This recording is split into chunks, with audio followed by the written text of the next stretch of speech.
रथ पर बैठकर वनवास गए तो यमुना के पहले राम जी ने सुमंत्र जी से कहा था, सुमंत्र जी अब आप वापस चले जाइए।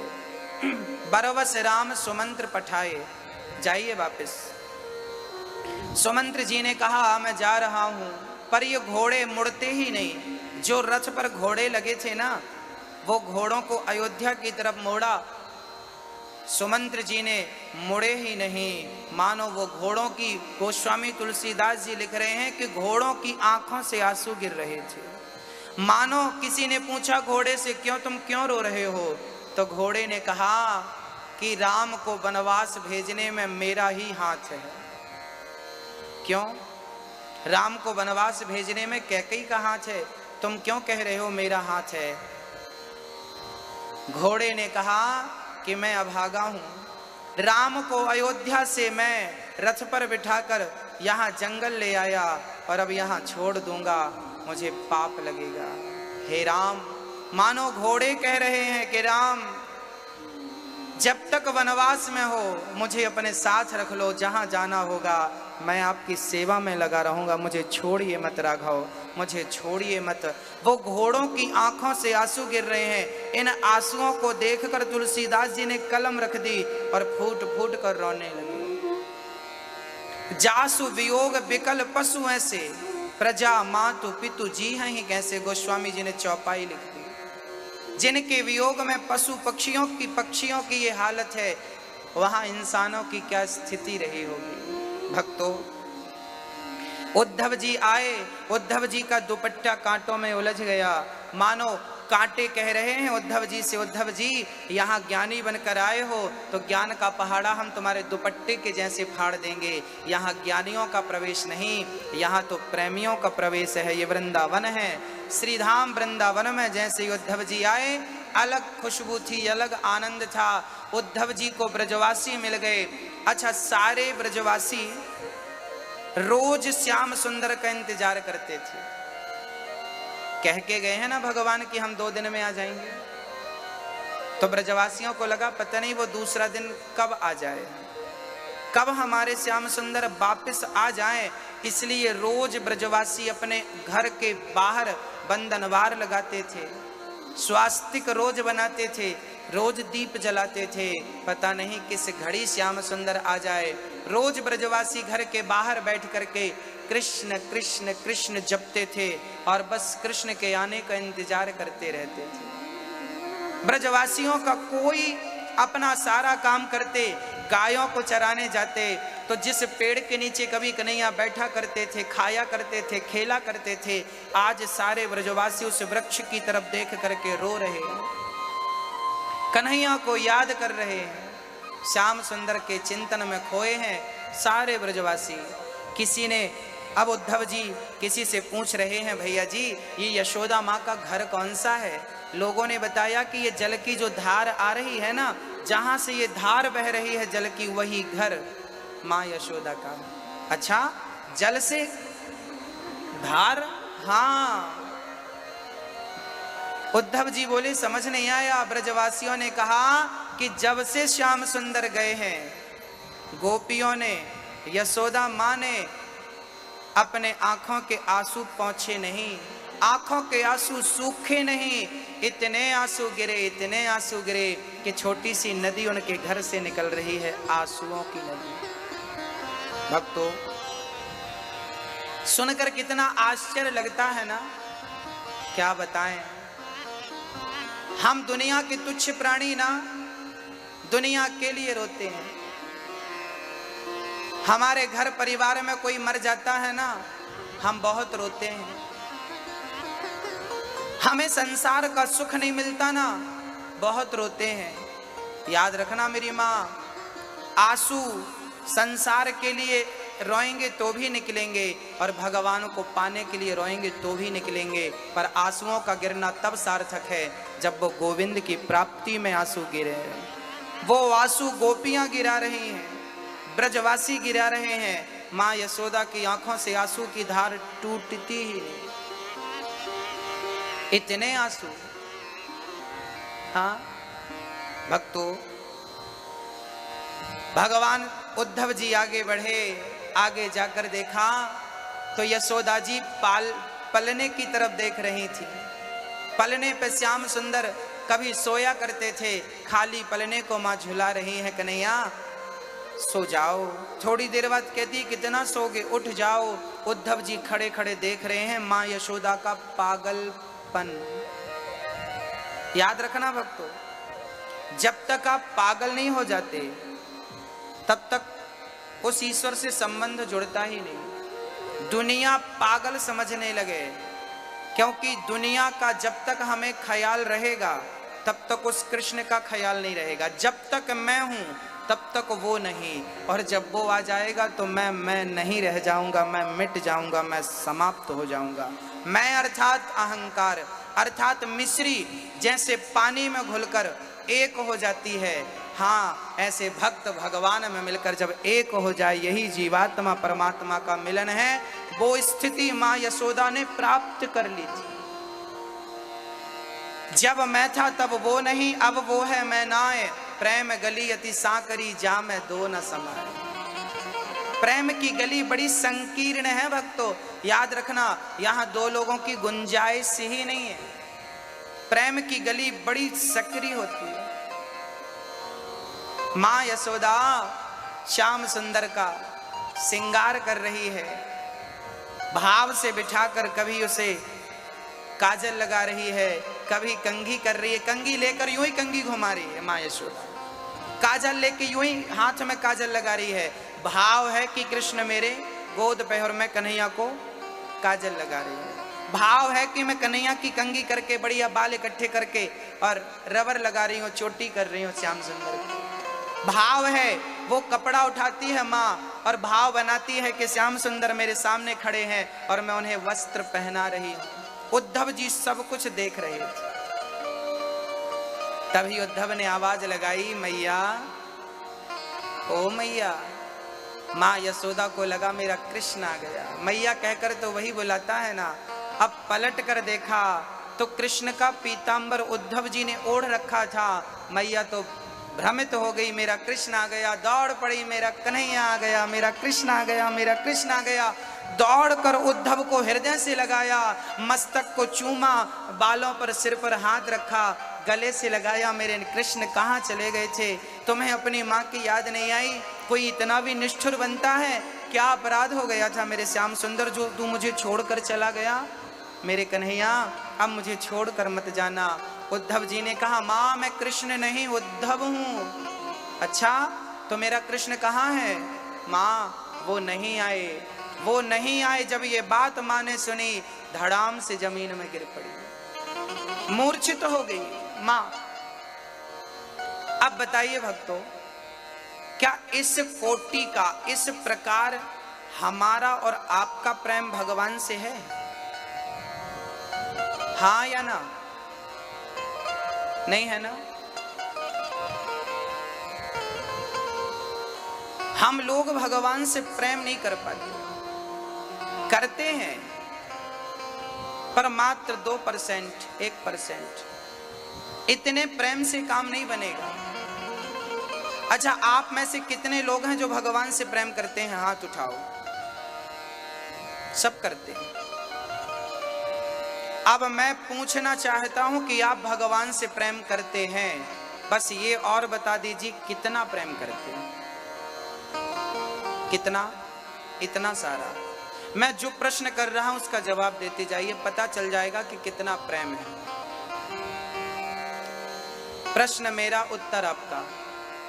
बताइए, जितना प्रेम आप अपने पुत्र से करते हैं, बेटे से करते हैं, क्या इतना प्रेम भगवान से करते हैं? हाँ या ना?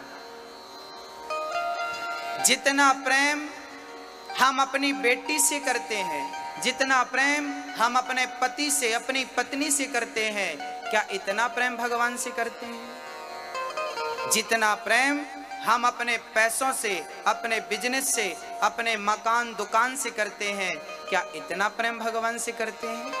जो लोग करते हैं मैं उन्हें प्रणाम करता हूं, पर जो नहीं करते, मैं कहना चाहूंगा मेरी माँ कि भगवान से आप इतना ही प्रेम कर लो जितना आप अपने बेटे से करते हो। यदि आपका एक बेटा है, यदि 2 होते तो दोनों से प्रेम करती कि नहीं? आपके 2 बेटे हैं, यदि 3 होते तो आप 3 बेटों से प्रेम करते कि नहीं? यदि एक है, यदि एक भी नहीं है तो एक कृष्ण को बना लो, एक है तो दूसरा कृष्ण को बना लो, 2 है तो तीसरा कृष्ण को बना लो, 3 है तो चौथा कृष्ण को बना लो, 4 है तो 5वां कृष्ण को बना लो।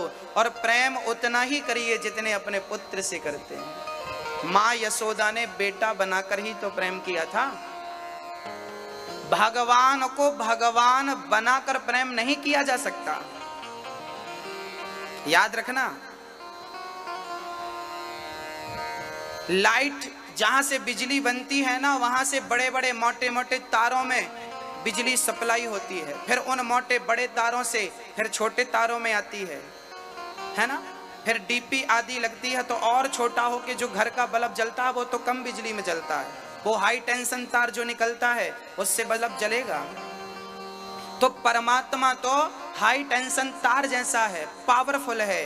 वो परमात्मा को परमात्मा समझ के आप प्रेम मत करिए, या तो उसे जैसे बल्ब के लिए छोटी सी बिजली चाहिए जो आपके आसपास तार होते हैं, बस उस प्रकार भगवान से प्रेम का रिश्ता पुत्र बना लीजिए। द्रौपदी ने भाई बनाया, गोपियों ने पति बनाया। द्रौपदी ने भाई, यशोदा ने बेटा, मीराबाई ने पति बना लिया। भगवान से एक संबंध जोड़ लीजिए और प्रेम कम मत करिए भगवान से। राम ही केवल प्रेम प्यारा। आपकी सारी पूजा पाठ एक तरफ और प्रेम एक तरफ। प्रेम जरूरी है, जितना बच्चे से करते हो, जितना महत्व आप बच्चों के लिए बच्चों को देते हैं, क्या इतना महत्व भगवान का है आपके जीवन में? हाँ या ना? नहीं ना? नहीं ना? नहीं। जिनके बेटा नहीं होता ना, रोते हैं वो, बेटा बेटा नहीं होता बेटा। जितने आंसू तुमने बेटों के लिए बहाए मेरी माँ, इतने आंसू भगवान के लिए बहाए होते तो सामने खड़ा हो जाता, सामने खड़ा हो जाता जगत का पालनहार। आपके आंसुओं में बड़ी ताकत होती है भक्तों, याद रखिएगा। आपके जो आंसू होते हैं ना, बहुत पावरफुल होते हैं, बहुत पावरफुल होते हैं। बस वो आंसू गलत जगह पर गलत व्यक्ति के लिए बह रहे हैं, वो गोविंद के लिए, भगवान को प्राप्त करने के लिए बहने लगे तो आंसू बहना सफल हो जाए। मां यशोदा हृदय से लग गई, उद्धव मेरे कृष्ण को क्या मेरी याद नहीं आती? बताओ उद्धव, क्या उसे अपनी माँ की याद नहीं आती? बस एक बार तुम कृष्ण से कह देना कि अपनी माँ को देखने के लिए आ जाए। यदि मेरे से कोई अपराध हो गया हो तो मैं उससे माफी मांग लूंगी, चरण छू लूंगी। बस एक बार कह दो कि जो सजा देना हो उद्धव, कृष्ण से कहना कि वो सजा दे दे, पर अपने से दूर ना करे, मैं मर जाऊंगी अब उस कृष्ण के लिए। मां यशोदा ने भोजन त्याग दिया था, केवल जिंदा थी तो पानी पीकर कृष्ण ने कहा था 2 दिन में आ जाऊंगा, बस 2 दिन का इंतजार। अच्छा, कृष्ण को आना नहीं था तो कहा क्यों था? भगवान ने कहा कि मेरी मजबूरी थी, यदि मैं कह देता कि मैं कभी नहीं आऊंगा, मेरी माँ और मेरी गोपियां मर जाती। मैंने कहा है कि 2 दिन बाद आऊंगा, तो कम से कम 2 दिन के इंतजार में मेरी गोपियां जिंदा तो हैं, जीवित तो मिलेंगी मुझे, इसलिए 2 दिन का कहा था। भक्तों, भगवान श्री कृष्ण से बात करते करते रात्रि गुजर गई। गंगी नाम की गाय है। यशोदा ने कहा कि जब से कृष्ण गया है ना वो जंगल चरने जाती है ना वो कहीं जाती है, बस आंगन की तरफ टुकुर टुकुर देखती रहती है। वो गाय, जिस गाय का दूध कृष्ण पीते थे, आज वो गाय कृष्ण के प्रति व्याकुल है, भाव विभोर है। उद्धव जी स्नान करके सुबह गोपियों से मिलने गए। गोपियों ने देखा कि कोई उद्धव जी आए हैं, कृष्ण के परम सखा मित्र हैं। उद्धव जी को देखकर गोपियों ने कहा, वाह उद्धव, वो कृष्ण अभी आ ना सका, तुम्हें भेज दिया, कहो क्या भेजा है उसने हमारे लिए। गोपियों को उद्धव जी ने झोले से चिट्ठी निकाली, बोले कृष्ण ने तुम्हारे लिए चिट्ठी भेजी है। गोपियों ने चिट्ठी को ली और एक सखी ने चिट्ठी छीन ली, फिर दूसरी ने, तीसरी ने टुकड़े टुकड़े कर दिए चिट्ठी के, 50 टुकड़े हो गए। उद्धव जी हंसने लगे, वाह गोपियों, तुमने चिट्ठी के कई टुकड़े कर दिए, पढ़े तो नहीं, उसको पढ़ा तो नहीं तुमने। गोपियों ने मुस्कुराते हुए कहा, उद्धव जी क्या बताएं, हमने कृष्ण को पढ़ रखा है, उसकी चिट्ठी पढ़ने की हमें जरूरत ही नहीं। जिसने कृष्ण को पढ़ रखा हो उसे कृष्ण की चिट्ठी पढ़ने की क्या जरूरत है। उद्धव जी कहने लगे, कृष्ण ने मथुरा से भेजी है चिट्ठी आपके लिए। गोपियां हंसने लगी, वाह उद्धव, कह रहे हो कृष्ण मथुरा में? उद्धव जी बोले, हाँ कृष्ण मथुरा में है। उद्धव जी बोले, आप हंस क्यों रही हो? गोपियों ने कहा, यहाँ आओ, देखो वो कदम का पेड़ दिख रहा है। हाँ हाँ, देखो वो कदम के पेड़ पर झूला बंधा है। हाँ हाँ, देखो उस झूले पे कृष्ण झूला झूल रहा है। तुम्हारे लिए मथुरा में होगा, पर हम तो जहां देखती हैं हमारे लिए कृष्ण वहीं होता है जहां हमारी नजर होती है।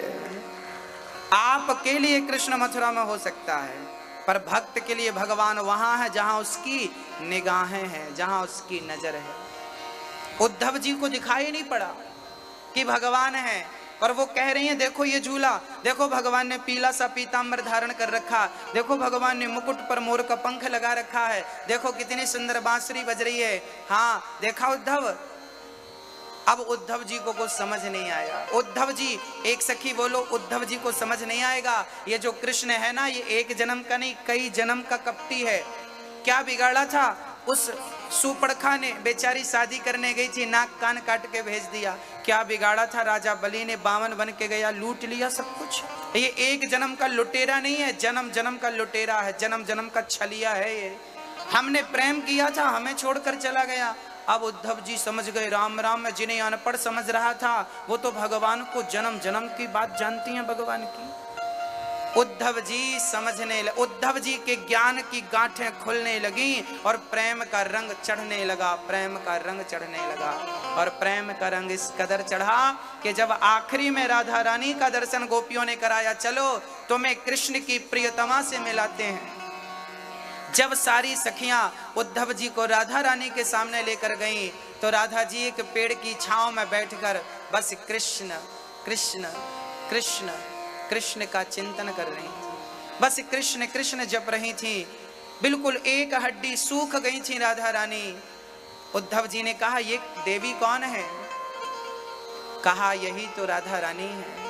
और जैसे ही उद्धव जी ने राधा जी को देखा, तो राधा जी के पास ही नंद नंदन श्याम सुंदर बैठे हुए मुस्कुराते हुए नजर आ गए। उद्धव जी को आश्चर्य का ठिकाना नहीं रहा कि जिस कृष्ण को मैं मथुरा छोड़कर आया हूं वो यहाँ बैठा है राधा जी के पास।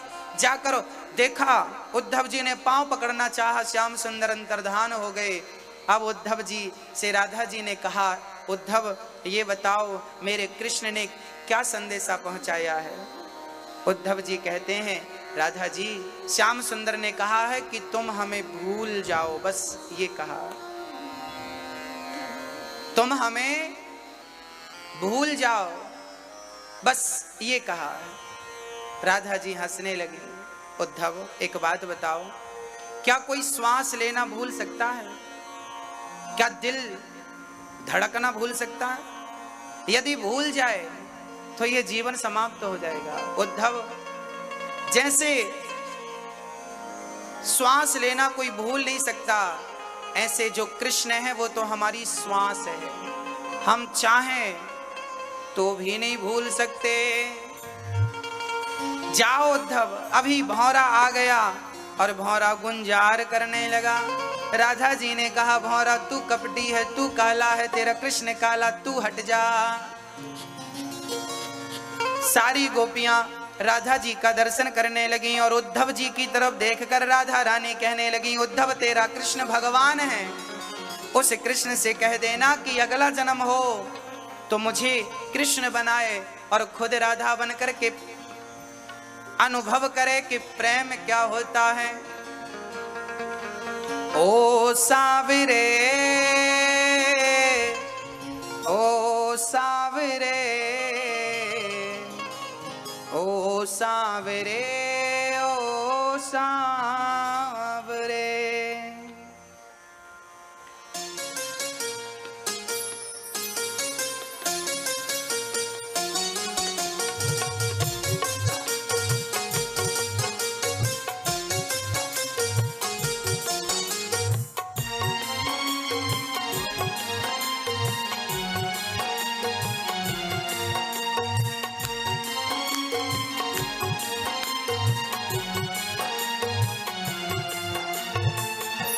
ओ सावरे, ओ सावरे, ओ सावरे, ओ सावरे, ओ सावरे, ओ सावरे, ओ सावरे, ओ सावरे। बनोगे राधा तो ये जानोगे कि कैसा प्यार है मेरा। ओ सावरे, ओ सावरे, ओ सावरे, ओ सावरे। राधा रानी कहती हैं, कन्हैया कभी राधा बनोगे तो जानोगे कि प्रेम क्या होता है। हाँ, कभी तुमने प्रतीक्षा की है? क्या होती प्रतीक्षा है, क्या पीड़ा होती है, कितना जलता है दिल जब आंखें रोती हैं। क्या होती प्रतीक्षा है, क्या पीड़ा होती है, कितना जलता है दिल जब आंखें रोती है। बहेंगे आंसू तो ये जानोगे, बहेंगे आंसू तो ये जानोगे कि कैसा प्यार है मेरा। ओ सावरे, ओ सावरे, ओ सावरे, ओ सावरे। राधा रानी कहती है, कन्हैया उद्धव जी जाओ और अपने कृष्ण से कह दो यदि वो भगवान है ना तो अगले जन्म में मेरी एक प्रार्थना है। क्या राधा रानी? अब एक तमन्ना है, घर फिर से जन्म मिले, मैं श्याम बनूं तेरा, तू राधा बन के जिए। अब एक तमन्ना है, घर फिर से जन्म मिले, ओ मैं श्याम बनूं तेरा, तू राधा बन के जिए। बनोगे राधा तो ये जानोगे, बनोगे राधा तो ये जानोगे कि कैसा प्यार है मेरा। ओ सावरे, ओ सावरे, ओ सावरे, ओ सावरे, ओ सावरे, ओ सावरे, ओ सावरे, ओ सावरे।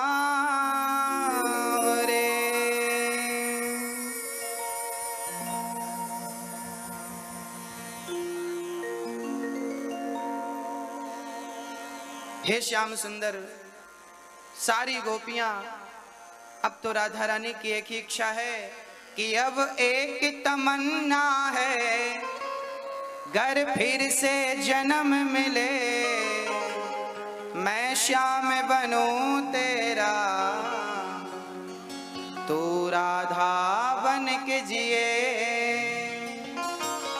अब एक ही इच्छा, हे श्याम सुंदर, अगला जन्म हो तो मुझे कृष्ण बनाना, खुद राधा बनना।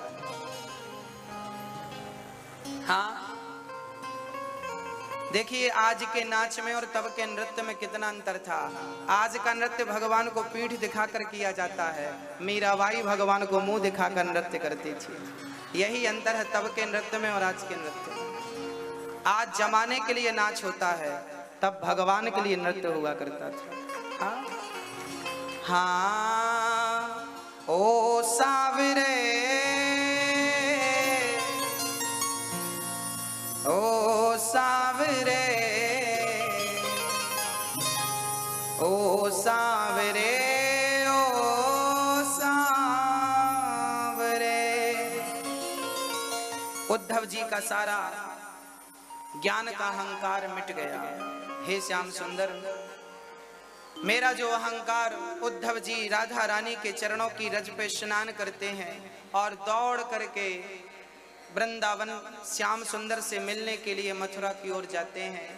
कृष्ण कृष्ण कहकर उद्धव जी रोने लगे। रो रहे हैं श्याम सुंदर को देखने के लिए। कन्हैया तुम बड़े निर्दयी हो, बड़े निष्ठुर हो, बड़े निर्दयी हो।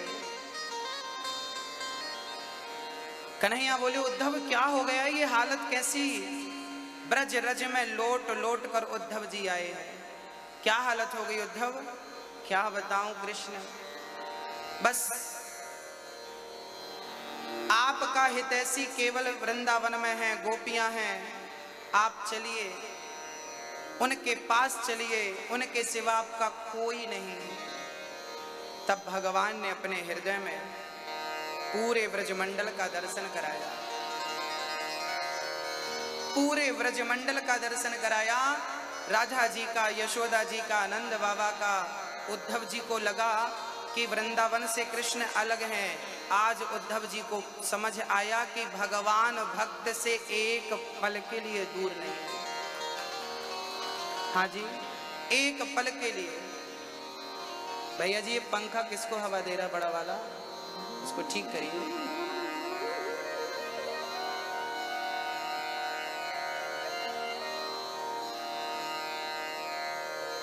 उद्धव जी ज्ञान लेकर गए थे, प्रेम लेकर आए हैं। भक्तों, भगवान को पाने के लिए ज्ञान की जरूरत नहीं है, भगवान को पाने के लिए प्रेम की जरूरत है। ज्ञान मार्ग और भक्ति मार्ग दो मार्ग हैं ईश्वर तक ले जाने के लिए। ज्ञान मार्ग बंदर के बच्चे जैसा है, खतरे से भरा है। प्रेम मार्ग बिल्ली के बच्चा जैसा है, बिल्कुल आसान है। बंदर का बच्चा अपनी माँ को पकड़ता है और बिल्ली में तो बच्चे को माँ पकड़ती है। जिस बच्चे ने माँ को पकड़ा हो बच्चा कभी भी छोड़ सकता है, पर जिसे माँ ने पकड़ा हो माँ कभी नहीं छोड़ती। बस भक्तों, ज्ञानी ज्ञान के बल से भगवान को पकड़ता है। अहंकार आया तो कभी भी छोड़ सकता है, पर भक्त को भगवान ऐसे पकड़ते हैं कि फिर कभी छोड़ते नहीं हैं। इसलिए ज्ञान मार्ग से भक्ति मार्ग कई गुना श्रेष्ठ है, कई गुना अधिक है। इसलिए भगवान से क्या होना चाहिए मेरी माँ? बोलो मैया। हो गई पंचायत आगे बैठ के? अब कथा सुन लो। भगवान से क्या होना चाहिए? क्या होना चाहिए? कथा सुनने जाओ और बातें करते रहो, ये होना चाहिए। भगवान से केवल प्रेम होना चाहिए। प्रेम ही भगवान तक पहुंचा सकता है। भगवान श्री कृष्ण के विवाहोत्सव की कल चर्चा सुनी हमने। भगवान का दूसरा विवाह हुआ है जामवंत की बेटी जाम्बवती से। रुक्मणी जी का विवाह श्याम सुंदर से हुआ, उनके बड़े पुत्र का नाम हुआ प्रद्युम्न। प्रद्युम्न का विवाह रति से हुआ। सम्रासुर का आपने उद्धार किया।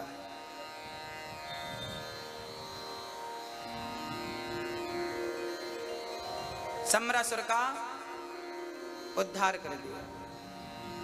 भक्तों, अब भगवान श्री कृष्ण का दूसरा विवाह हुआ। राजा परीक्षित ने कहा प्रभु भगवान के दूसरे विवाह किस प्रकार हुए, जरा हमें बताइए, हमें समझ नहीं आया। तब सुखदेव जी कहते हैं, सुखदेव जी कहते हैं राजन, भगवान का विवाह इसलिए हुआ क्योंकि भगवान बहुत सारी लीलाएं करने वाले थे। एक दिन भगवान श्री कृष्ण अपनी स्वधर्मा नाम की सभा में बैठे थे। अचानक एक राजा आए, नाम था सत्राजित। आसित सत्राजितः सूर्यो भक्तस्य परमः सखा प्रीतस्तस्मै मणिं प्रादात् सूर्यस्तुष्टः स्यमन्तिकम्। एक दिन सत्राजित जी सूर्य भगवान की पूजा कर रहे थे। अचानक उन्हें एक सुंदर सी मणि सूर्य भगवान ने प्रदान कर दी। मणि इतनी अच्छी थी कि वो 100 किलो सोना रोज देती थी। एक दिन भगवान ने आग्रह किया कि ये 100 किलो सोना देने वाली मणि आपके पास है, आप क्या करेंगे? यदि राजकोष में दे दी जाए तो इससे प्रजा का उत्थान होगा, प्रजा का कल्याण होगा। सत्यजित जी ने ना हाँ करी ना करी, चुपचाप उठ करके चले गए। भक्तों, जब भगवान हमें देते हैं ना, हम रख लेते हैं कोई भी वस्तु। जब भगवान हमसे वापस मांगते हैं तो हम देने से जरा मना करते हैं। आप क्या समझ रहे हैं? जब कोई चीज भगवान, अच्छा एक उदाहरण से समझते हैं।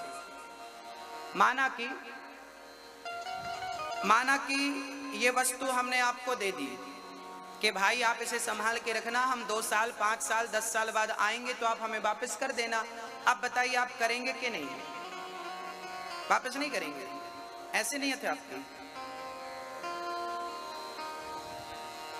हमारी वस्तु हमने आपको रखने के लिए दी, रख लो भैया। हमारी कोई चीज है, साल 2 साल 10 साल 20 साल बाद मांगेंगे, देंगे कि नहीं? अब तो दोगे, देंगे। ईमानदारी कहती है देंगे। बेईमान आदमी का भरोसा नहीं है, वो ना दे, उसका भरोसा नहीं। पर ईमानदार लोग जरूर देंगे। भैया आपकी वस्तु थी, आप रखिए वापस।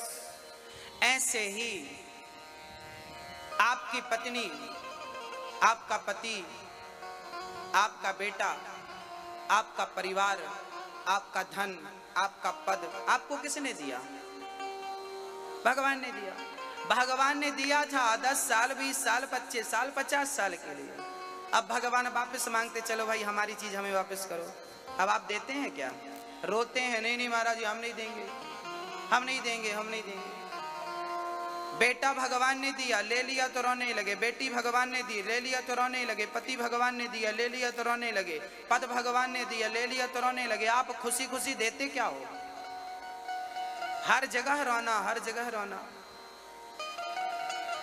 अरे भगवान ने जो वस्तु दी है उसे रखिए, उस पर अपना अधिकार मत जमाइए।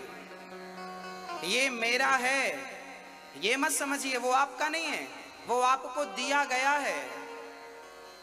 चलिए रखिए, साल 2 साल 25 साल 50 साल। मोह मत करिए उस वस्तु से। यहां तक कि ये शरीर भी जो है, ये काया की जो कुटिया है ना, ये भी खाली करा ली जाएगी। शरीर रूपी घर भी आपका नहीं है, ये शरीर भी आपको खाली करना पड़ेगा। इसलिए आप किसी वस्तु को ये ना कहें कि ये मेरी है।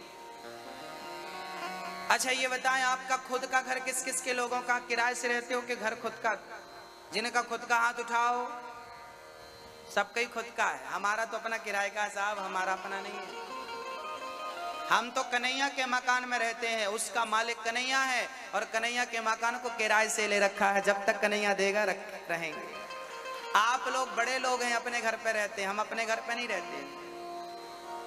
हम तो कन्हैया के घर पे रहते हैं। और कन्हैया के घर पे रहना अच्छी बात है, पर समय से किराया भी चुकाना पड़ता है। आप जिस घर में हो ना मेरी माँ, उसी घर पे रहा करो, पर इस भाव से रहा करो कि ये घर मेरा नहीं है, ये घर तो कन्हैया का है। और हम कन्हैया के घर पे किराए से हैं, हम कन्हैया के किराएदार हैं। और किराएदार हो तो मालिक को समय पे आपको पैसे देने पड़ते हैं, किराया देना पड़ता है। तो आप सवेरे सवेरे जब माला जपते हैं, भगवान का चिंतन करते हैं, भगवान को याद करते हैं, तो भगवान का स्मरण ही भगवान का किराया है। भगवान की भक्ति ही भगवान का किराया है।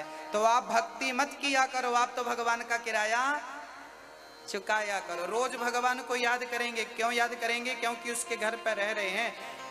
अरे घर बस उसका नहीं है, ये जिंदगी भी उसी की है। जिंदगी एक किराए का घर है, ये भी तो किराए का है, भाड़े का है, खाली करा लिया जाएगा। पता चला परसों कोई मर गया, हमने कहा मरा नहीं है, घर खाली करा लिया गया। मरा नहीं है, घर खाली करा लिया। घर खाली करा लेता भगवान, उसको आप कहते हैं मर गया। तो आप लोग भी खाली करेंगे कि नहीं? तो ये किराए का है साहब। जब यही किराए का है तो और कौन सी अपनी चीज हो सकती है?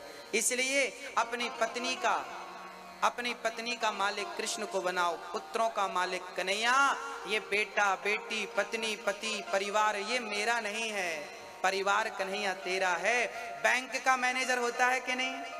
ये बैठे हैं मैनेजर साहब। अब मैं इनसे एक बार, हमारे यजमान जी बैंक के मैनेजर हैं, अब मैं इनसे समझाता हूं आपको। ये साहब बैंक के मैनेजर हैं, खाता खुलवाना हो तो खुल जाएगा फ्री में, मैनेजर साहब घर के हैं। अब एक बात समझिए, बैंक, जिस बैंक के मैनेजर ये हैं, अब बताइए क्या वो बैंक इनकी है? बताइए, बैंक आपकी है? बैंक के मैनेजर ये, करता धरता ये है। सारी बड़ी बड़ी जगह साइन इनका लगता है, इनके साइन के बिना बैंक का काम नहीं होगा। सब कुछ इनकी इच्छा से हो रहा है वहां, फिर भी वो बैंक इनकी नहीं है। वहां का एक भी कर्मचारी आपका है? आप खुद कर्मचारी हैं। बस जैसे ये खुद कर्मचारी हैं, ऐसे घर परिवार में आप मालिक बनकर मत रहिए, कर्मचारी बनकर रहिए। मैं तो कन्हैया का कर्मचारी हूं, ये घर परिवार कृष्ण की है। बैंक की ब्रांच होशंगाबाद में है, मैनेजर साहब ये हैं, वर्कर भी अलग अलग होंगे, पर मालिक इनमें से कोई नहीं है, मालिक तो कोई और है, सरकार मालिक। ऐसे ही आपकी पत्नी पति बेटा बेटा परिवार जो भी आपका है, आप उसके मालिक मत बनिए। गलती कहाँ होती है? जब हम मालिक बनकर बैठ जाते हैं। इसलिए सदा ये भाव रखिए कि मालिक तो कन्हैया है, हम तो केवल कर्मचारी हैं, कर्मचारी से ज्यादा हमारी हैसियत। ये है सच्चाई। अब गलतियां कहाँ होती हैं? आप लोग मालिक बनकर बैठ जाते, महाराज ये बेटा हमारा है, बेटा हमारा, ये पत्नी हमारी, ये पूरा घर परिवार, ये पूरे प्लॉट देख रहे हो आप, सब हमारे हैं। बस यहीं से तुम्हारा विनाश चालू हो गया। जब आपने ये गाना शुरू कर दिया कि ये सब मेरा है, भगवान बोले सब तेरा है, तो अब तू कर। अब वो अपने हाथ खींच लेता है। इसलिए कभी ये अहंकार नहीं पालना चाहिए कि सब कुछ, हमेशा कहना चाहिए कि नहीं कुछ भी मेरा नहीं है, सब कुछ तेरा, तुझको अर्पण क्या लागे। ये बातें सबको पता है, पर ये रियल जिंदगी में उतर नहीं पाती। आपको पता है कि आपका कुछ नहीं है, मरोगे कुछ नहीं लेके जाना, और आपके पास ना करोड़ 2 करोड़ की संपत्ति हो जाए ना, तो आप लोग चौकीदार रखते हो, पर भगवान का पूरा संसार है, उसने एक भी चौकीदार नहीं रखा, क्योंकि उसे पता है कि यहां से जाओगे तो तिनका भी साथ में जाएगा नहीं, चौकीदार रखने से फायदा क्या है। उसे पता है ना आपकी बैंक में चौकीदार है कि नहीं है, पर भगवान ने इतना बड़ा संसार बना रखा है, उसने एक भी चौकीदार नहीं छोड़ा, क्योंकि उसे पता है कि यहां से किसी को कुछ लेकर जाना तो है नहीं, चोरी कुछ होगा नहीं, इसलिए चौकीदार रखने की जरूरत नहीं है। हाँ जी, बस आप लोग हैं इंच इंच के लिए लड़ते मरते रहते, मेरी मेरी मेरी। तुम्हारे बाप दादे भी लड़के मर गए ना, वो लेके गए ना तुम लेके जाओगे। बस लड़ते, लड़ाई भिड़ाई तुम्हारी है, बाकी जो जिसके लिए लड़ रहे हो ना वो यहीं रह जाएगा। भक्तों, भगवान श्री कृष्ण एक दिन सत्यजित जी से मणि मांगी, उन्होंने नहीं दी। सत्यजित मणि पहनकर जंगल, सत्यजित के भाई एक दिन मणि पहनकर जंगल गए, अचानक बब्बर शेर ने आक्रमण कर दिया, प्रसेन को मार दिया। प्रसेन के भाई प्रसेन को शेर ने मार दिया, शेर को जामवंत जी ने मारा। जामवंत की बेटी थी जाम्बवती, मणि ले जाकर बेटी को दे दी। अब सत्यजित को लगा कि कृष्ण ने मेरे से मणि मांगी थी, मैंने कृष्ण को मणि दी नहीं, लगता है कृष्ण मेरे भाई को मारकर मणि चुरा लिया। अब भगवान को झूठा कलंक लग गया। क्या लगा भगवान को? कहते हैं जो गणेश चतुर्थी की चंद्रमा को देखता है उसे झूठा मूठा कलंक जरूर लगता है। इसलिए जिस दिन गणेश जी रखे जाते हैं उस दिन का चांद हमें नहीं देखना चाहिए, यदि देख लिया है तो कलंक लगेगा, पाप से मुक्ति कम मिलेगी। बोले भगवान के दूसरे और तीसरे विवाह की कथा यदि आप सुनते हैं तो उस पाप से सदा के लिए मुक्ति मिल जाती है। इसलिए आपको कथाएं सुनते रहना चाहिए, जो छोटे मोटे पाप हो जाते हैं कथा से निवृत्त हो जाते हैं।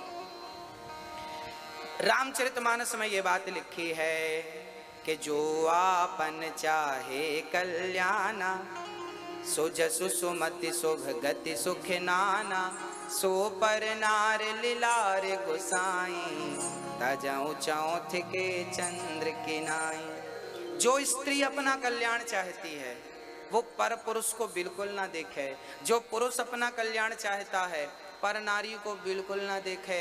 महाराज जी आप कह रहे हो देखो मत, भाई बाजार जाते हैं तो देखना सुनना तो हो ही जाता है। स्त्रियां भी पुरुष को देख लेती हैं, पुरुष लोग भी स्त्रियों को देख लेते हैं। आप कह रहे हो देखो ही मत। हमने कहा कि देखना बुरा नहीं है, बस देखने का नजरिया बदल जाए तो सब बढ़िया है। हाँ मेरी माँ, कैसे देखना चाहिए? स्त्रियों को पुरुषों को, स्त्रियां पुरुषों को देख सकती हैं, पर कैसे? आपसे उम्र में बड़ा है तो पिता के रूप में देखो, बराबर का है तो भाई के रूप में देखो, छोटा है तो बेटे के रूप में देखो। इस नजरिए से देखोगी ना तो कुछ बुरा नहीं है। और पुरुषों को भी आपसे उम्र में स्त्री बड़ी है, वो आपकी माँ है, बराबर की है, आपकी बहन है, छोटी है, आपकी बेटी है, इस दृष्टि से आप देखेंगे तो ना स्त्री गलत होगी ना पुरुष गलत होगा। लोग कहते हैं जमाना बहुत बुरा है महाराज जी, जमाना बहुत बुरा है महाराज जी। एक बात बताइए, जमाने ने, आप जमाने से हैं या आपसे जमाना है? हमसे जमाना है या जमाने से हम हैं? बस ये बताइए। हाँ बोलो। जमाने से हम नहीं हैं, हमसे जमाना है। लोग कहते हैं जमाना खराब है, अरे जमाना भी तुमसे ही है। तुम अच्छे होते तो जमाना भी अच्छा होता, तुम ही बुरे हो इसलिए जमाना बुरा है। जमाने ने आपको नहीं बनाया, आपने जमाने को बनाया है ना? तो जमाना खराब है ये कहने वाला खुद खराब होता है। जमाना खराब नहीं है, जमाना बढ़िया है। इस जमाने की उत्पत्ति भी आप लोगों ने की है। हाँ जी मैया जी, ओ मेरी माँ, समझ आ रही है बात? हाँ, स्त्री पुरुष को कभी ना देखे, पुरुष स्त्री को कभी ना देखे। देखे तो रिश्ते से देखे, माँ का, बहन का और बेटी का, 3 रिश्ते बताए शास्त्रों ने, चौथा कोई रिश्ता नहीं है। जो आजकल गर्लफ्रेंड बॉयफ्रेंड बनाते हैं ना, ये रिश्ता शास्त्रों में नहीं है।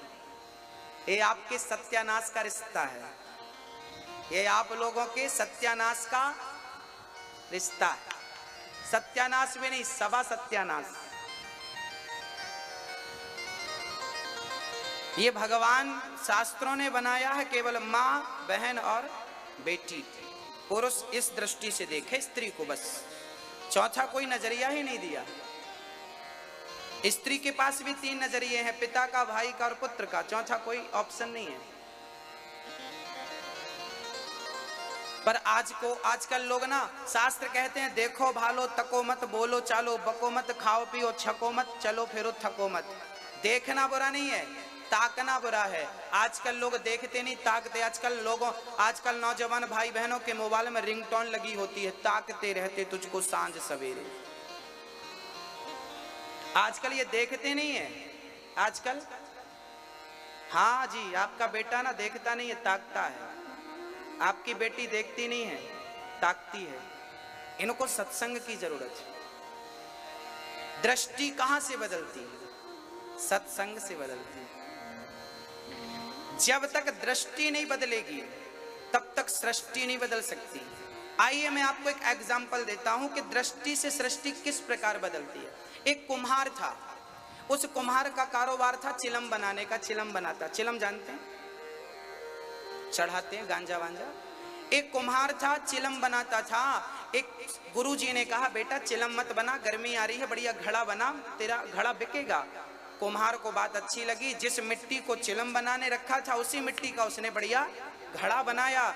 बनाकर बढ़िया सुखाया, पकाया, बाजार में बेचा। किसी मुसाफिर ने घड़ा खरीदा और खरीद करके बढ़िया पानी भरा। उसने प्याऊ लगा दिया, रोड में रख दिया किनारे के लोग, मुसाफिर लोग पानी पिएंगे।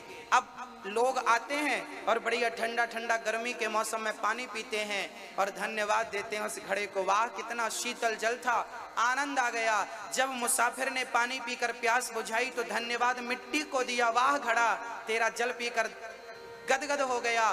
तब उस मिट्टी से आवाज आई, उसने कुम्हार को धन्यवाद दिया, वाह कुम्हार, तूने मुझे यदि चिलम बना दिया होता तो मैं भी जलती, जो इसका पानी, जो इसको पीता, चिलम को पीता, वो भी जलता। तूने मुझे घड़ा बना दिया है, मैं भी ठंडा हूं, जो इसका जल पी रहा है वो भी ठंडक को प्राप्त कर रहा है। तेरे विचार बदले, मेरी जिंदगी बदल गई, तेरी दृष्टि बदली, मेरी सृष्टि बदल गई। कुम्हार की दृष्टि बदली कि मुझे चिलम नहीं घड़ा बनाना है, कुम्हार की दृष्टि बदली और मिट्टी की पूरी सृष्टि बदल गई कि नहीं?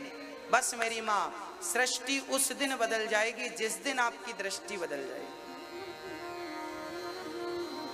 हाँ, सब चीजें वही हैं। राम के सतयुग में भी स्त्री पुरुष थे, त्रेता में भी स्त्री पुरुष थे, द्वापर में भी स्त्री पुरुष थे, आज भी हैं। बदला क्या है? तब भी सूर्य भगवान पूर्व दिशा से निकलते थे, आज भी सूरज भगवान पूर्व दिशा से निकलते हैं। तब भी गंगा यमुना सरस्वती थी, आज भी गंगा यमुना। बदला क्या है? तब भी पीपल का वृक्ष हुआ करता था, आज भी पीपल का वृक्ष हुआ करता है। तब भी हिमालय हुआ करता था, आज भी हिमालय। बदला क्या है? केवल दृष्टि बदली है भक्तों, केवल सोच बदली है, बाकी कुछ नहीं बदला, सब ज्यों का त्यों है। आज भी सतयुग है, त्रेता युग है, द्वापर युग है, बस सोच बदल गई इसलिए कलयुग आ गया, विचार बदल गया इसलिए कलयुग आ गया। आपकी सोच पर युग बदल जाते हैं भक्तों, इसलिए अपनी सोच बदलिए। अपना एक पुष्पों का बगीचा था, उस बगीचे के पास से एक होशंगाबाद के एक सेठ जी निकले, बड़ा बगीचा था और बढ़िया गुलाब खिल रहे थे। होशंगाबाद के सेठ जी ने देखा, व्यापारी संघ के थे, यहीं के रहे, मंडी के साइड। उन्होंने देखा, वाह भाई कितना बढ़िया गुलाब का बगीचा है, हाँ जी, यदि ये मिल जाए तो बढ़िया व्यापार शुरू कर दूं मैं फूलों का। हाँ, उसी समय थोड़ी देर में वहां से एक भक्त गुजरा, उस भक्त ने देखा कि कितना सुंदर पुष्पों का बगीचा है, ये मुझे मिल जाए तो मैं ठाकुर जी का बंगला पुष्पों का बना दूं, ठाकुर जी का श्रृंगार पुष्पों का कर दूं। बगीचे को दो लोगों ने देखा, एक ने व्यापार की दृष्टि से देखा, एक भगवत प्यार की दृष्टि से देखा। देखने वाले दो थे, वस्तु एक ही थी, बगीचा एक था, देखने वाले दो थे, दोनों के विचार अलग अलग थे। वस्तु वही है, स्त्री वही है, आपके देखने का नजरिया अलग है। पुरुष वही है, देखने का भाव अलग है, देखने के विचार से स्वरूप बदल जाता है।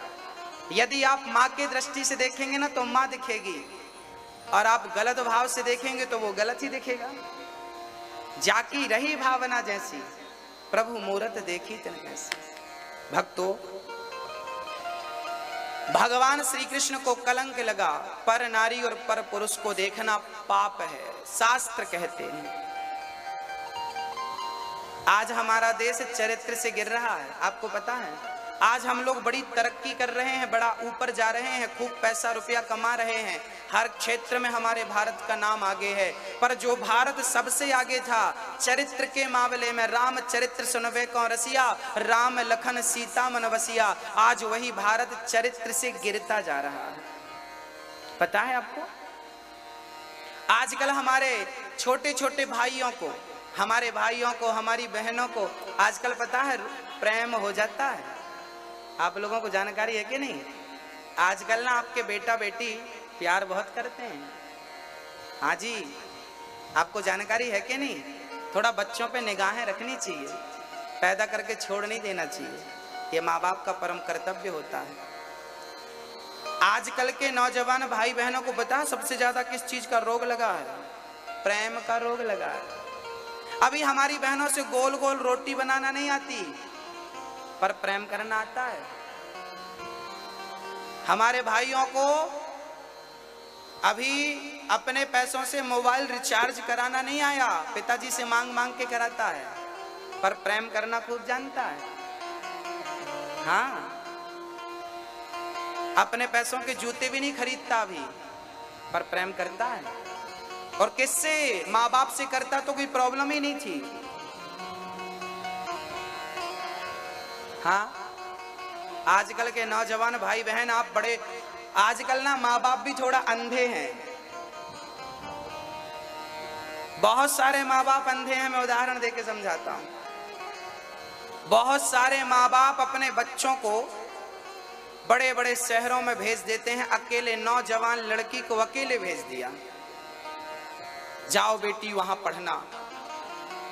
मैं एक छोटा सा वाक्य आपको सुनाता हूं, अच्छा लगे, एक सच्ची घटना मैं आपको सुनाता हूं। अच्छा है या बुरा है मुझे नहीं पता, निर्णय आपका। आजकल आप लोग अपनी बेटियों को ना, अकेली बेटी को छोड़ देते हो बड़े शहर में। जानकारी है कि आपकी बेटी वहां क्या कर रही है? नहीं जानकारी, छोड़ दिया। आप अपने बेटों को हॉस्टल में छोड़ देते हैं। अब वहां वो क्या कर रहा है? आपकी बेटी अकेली वहां हॉस्टल में है, आपका बेटा वहां अकेला हॉस्टल में है, आपसे 400, 500, 600 किलोमीटर दूर है। सारे बच्चे बुरे नहीं होते, बहुत सारे बहन बेटियां भाई लोग अच्छे होते हैं जो माँ बाप का विश्वास कभी नहीं तोड़ते, पर बहुत सारे लोग ऐसे होते हैं जो अपने माँ बाप का विश्वास तोड़ देते हैं। एक लड़की थी क्या है, एक लड़की थी छोटे से शहर की, वो बड़े शहर में चली गई। भारत की राजधानी दिल्ली बड़ा शहर है, वहां गई, माँ बाप ने उसे हॉस्टल कमरे में रख दिया। अब वो लड़की रहने लगी, रहती रहती वहां एक लड़के से मोहब्बत हो गई, प्यार हो गया। चलिए प्यार हुआ ठीक था, पर उन्होंने मंदिर में शादी कर ली। सोचिए, जिस माँ के, जिस पिता के बड़े अरमान होते हैं कि मैं अपनी बेटी का, आप यहाँ जितने पिता हैं, क्या आपको अपने बेटे के विवाह की खुशी नहीं है? क्या आप अपनी बिटिया के विवाह की खुशी नहीं रखते? तैयारी कर रहे हैं कि नहीं? यदि आपकी बिटिया भले आज 5 साल की है, पर उसके विवाह की तैयारी, उसकी चिंता आज से है या नहीं आपको? हाँ या ना? हाँ ना? जिस दिन लड़की पैदा होती है ना, यहाँ जितनी मेरी बहनें बैठी हैं, आप कान खोल के सुनना, जिस दिन तुम पैदा हुई ना, उसी दिन से आपके माँ बाप ने आपके विवाह की तैयारियां चालू कर दी। उसी दिन से तैयारियां चालू हो जाती हैं। 2 पैसा जोड़ना एक पिता शुरू कर देता है। आप विचार करना कि जिस पिता ने फटी चप्पल पहनकर, फटे कपड़े पहनकर अपनी बेटी को बढ़िया से बढ़िया स्कूल कॉलेज में पढ़ाया हो, पुराना सा मोबाइल खुद रखकर अच्छा सा मोबाइल बेटी को दिया हो, सारे सपने बेटों के, बेटियों के माँ बाप ने पूरे किए, और बाद में आलम यह था कि बेटी ने अपनी शादी कर ली, बेटे ने अपना घर बसा लिया, और सोचिए अपनी शादी में अपने माँ बाप को इनवाइट नहीं किया। सोचिए आप कितने तरक्की कर गए, कितना बढ़िया पढ़ लिया आप लोगों ने, ऐसा पढ़ लिया आपने, वाह। हाँ जी, इतना पढ़ लिया। आपका कोई दोस्त लंगोटिया यार अपनी शादी में आपको ना बुलाए तो आपको बुरा लगता है, पर सोचो उस बाप को कितना बुरा लगता होगा जब बेटा, उस बाप को पता चलता होगा कि मेरे बेटे ने शादी कर ली। क्या गुजरती होगी उस बाप पर, क्या गुजरती होगी उस माँ पर जिसको पता चलता होगा कि मेरी बेटी ने शादी कर ली। आप अपना शादी कर लेती हो, आप अपना घर बसा लेती हो, पर मेरी बहनों, माँ बाप का बसा बसाया घर आप तबाह कर देती हो, उजाड़ देती हो। प्रेम के नाम पर जो गलत अत्याचार आपने, प्रेम के नाम पर आपने अपने माँ बाप पर अत्याचार किया है। बस मुझे एक बात बताओ कि आपके माँ बाप की गलती क्या थी? आपको अच्छा बनाने की इच्छा रखी थी, अच्छे कॉलेज में भेजा था, अच्छी से अच्छी शिक्षा देने की इच्छा थी, पर आपने तो उनके छाती पर खंजर घोंप दिया। कौन विश्वास करेगा तुम पर? जब आप अपने माँ बाप के ना हो सके, मुझे लगता नहीं कि अब आप किसी और के हो पाओगे। जब माँ बाप की छाती पर तुम खंजर घोंप सकते हो, कौन बचा तुमसे अब? हाँ जी मैया, मेरी माँ, मेरी बहनों, वो लड़की दिल्ली गई, एक लड़के से मोहब्बत हो गई और शादी कर ली, और शादी करने के बाद लड़की को पता चला कि लड़का जिससे मैंने शादी की है उसके ऑलरेडी 2 बच्चे हैं। आजकल ये और चल रहा है। अब क्या होगा? अब इस लड़की ने कहा कि हम तो तुमसे प्यार करते हैं, तो लड़का बोला कोई बात नहीं, मैं अपनी वाली को तलाक दे दूंगा। अब जिसके 2 बच्चे ऑलरेडी थे, अब पुरुष ने, ये जवान लड़की थी, बड़ी सुंदर थी ना, उसकी पत्नी के 2 बच्चे हो गए थे, सांवली पड़ गई थी, झुर्रियां पड़ गई थी, उसको लगा इसको छोड़ने से फायदा है, तो उसने अपनी पत्नी को तलाक दे दिया और इसके संग घर बसा लिया। ये नहीं थी, ये सच घटना है, सत्य एकदम ओरिजिनल। शादी कर ली, क्या हुआ? आपकी जिंदगी तो बिगड़ी, साथ में एक पाप और लग गया कि आपके कारण किसी का घर बसा बसाया पहली वाली का तबाह हो गया। इस पाप का जिम्मेदार कौन है? अब याद रखना, आपके मांग में ज्यादा दिन सिंदूर टिकेगा नहीं। याद रखना, यदि आपने किसी का सिंदूर उजाड़ा है तो क्या भगवान चुप बैठेगा? भगवान नहीं सजा देगा इसकी। यदि आपने किसी का घर तोड़ा है, उजाड़ा है, आग लगाई है, तो 7 जन्म तक आपका घर नहीं बसेगा। हाँ जी, ईश्वर के घर में देर कितनी है पता नहीं, अंधेर बिल्कुल नहीं है, ये मुझे पता है।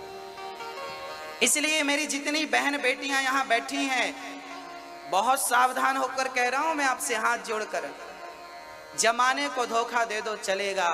जिस माँ बाप ने तुम्हें पाल पोस कर बड़ा की, कम से कम उसे तो धोखा मत देना। उस माँ बाप के छाती पे तो खंजर मत घोपना, उसकी सगी तो बन जाना। आजकल ना लोग बच्चियों को पैदा करने से डरने लगे हैं, हमें बेटी नहीं चाहिए। इसलिए नहीं डरते कि आपकी शादी का खर्चा ज्यादा है ना। अरे बाप तो 4 बेटियां हो तो भीख मांगकर शादी कर देता है। बेटियों के विवाह की टेंशन नहीं होती। आजकल समाज को इस बात का डर लगने लगा है कि कहीं मेरी बेटी भाग ना जाए, और यदि किसी के साथ भाग गई तो मेरी समाज में नाक नीची हो जाएगी। इसलिए वो पिता चाहता है कि बेटी हो ही ना। बेटियां कम हो रही हैं, भ्रूण हत्या ज्यादा हो रही है। इसके पीछे ये बात भी है कि आज बेटियां जो गलत कार्य कर रही हैं, सारी बेटियां नहीं, कुछ बेटियां जो ले लेकर भाग जाती हैं, मैं उनसे निवेदन कर रहा हूं कि आपकी इस हरकत ने बेटियों को आने से रोक दिया है। हाँ, एक लड़की से एक लड़के ने कहा मैं तुमसे बहुत प्यार करता हूं। लड़की ने पलट कर कहा क्यों? मेरे से प्यार करता है?